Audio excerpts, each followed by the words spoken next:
Hi everyone, welcome back to our channel. If you don't remember, my name is Connor and it's only me in the studio today. So if you love binge watching TV shows or movies and you want to improve your English, then this video is the perfect place for you. Before we start, what is binge watching? Binge watching is when someone watches many episodes of a TV show or series in one sitting, which often takes several hours. For example, if you watch an entire season of a show in one weekend, this is called binge watching, also known as marathon watching. Today we're breaking down clips from popular Netflix shows, teaching you a range of expressions so that you can sound more natural. These clips will help you sound like a native English speaker, so let's get started. The first show we are going to show you a clip of is the Netflix comedy Ginny and Georgia. That was so cringe. Here's a fun one. That's so cringe. That's so cringe is used to describe something that is embarrassing or awkward. For example, my parents tried to dance at the party and it was so cringe. It's very popular among younger people, so it's a great way to sound up to date in your English. In Espanol, eso me da cringe. If you're interested in watching drama series to try and better your English, I would recommend The Crown, a personal favourite of mine. This show is all about the British monarchy and all the drama and tea that comes with it. Cat fight. Okay, did you catch that? As in the clip shown, President Kennedy said the term catfight.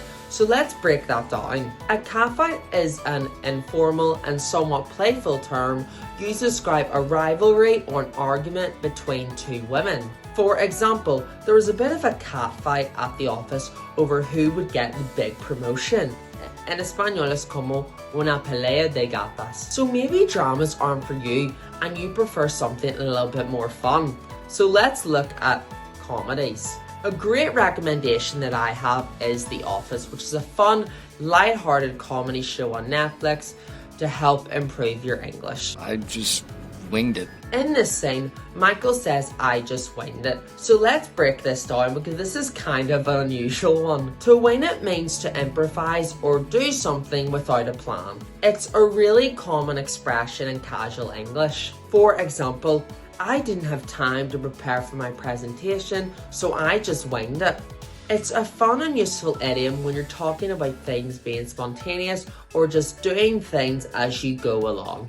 This is a great expression to use when you're not fully prepared for something, but you decide to make it work anyway. I winged it in español es como improvisar. Alright, ready to switch gears? Let's move to romances. It was love at first sight. Ah, romance. Did you hear the phrase love at first sight? This is an idiom that means falling in love and is used to describe an instant attraction between two people. Literally love at first sight, when you first see that person. It's very common in romantic movies or when telling love stories. For example, when I met her, it was love at first sight. En español es como amor a primera vista. Okay, so maybe romance isn't for you. Let's take a look at a really fun action series with a lot of drama, which is very popular at the moment. If our parents compare notes, we could be in deep, deep trouble. Did you hear that phrase? In deep trouble. This phrase is used when something bad is about to happen or when you're in a very tough or difficult situation. For example, if my boss finds out I'm late, I'm going to be in deep trouble. En español, es un gran lío. Guys, now I'm going to take it even a step further. We're also going to be talking about a few Spanish expressions that are also the same or very similar in English. So the first phrase, in Spanish you say hacer ghosting, which actually comes from the English to ghost someone. Hacer ghosting, to ghost someone, means to stop communicating with someone very suddenly and without reason, usually in dating and in friendships. For example, I was ghosted after our second date. She stopped replying.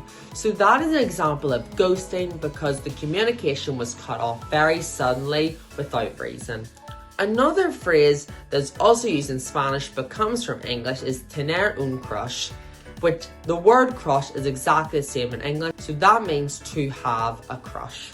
This means to have romantic feelings for someone, but you're not in a romantic relationship with them. So for example, I have a crush on my classmate, but I don't know how to tell him. And then another hit phrase we're going to be talking about is the word random. In Spanish, it's random, and in English, it's random. This means unexpected, strange, or just not related to the situation. So for example, a random guy started dancing in the middle of the street. That's so strange, right? All of these words are words used in English, which are also used in Spanish. Using this vocab will enhance your English immensely. That's a wrap for today's lesson. We learned so many awesome and rad expressions like catfight, wing it, in deep trouble, love at first sight, and that's so cringe. Start using them in your conversations to sound more natural in English. If you like this video, don't forget to hit the like button, subscribe, and the notification bell to make sure you don't miss out on our next lesson. Let us know in the comments down below which expression was your favourite. Thanks for watching, and we'll see you next time. Bye.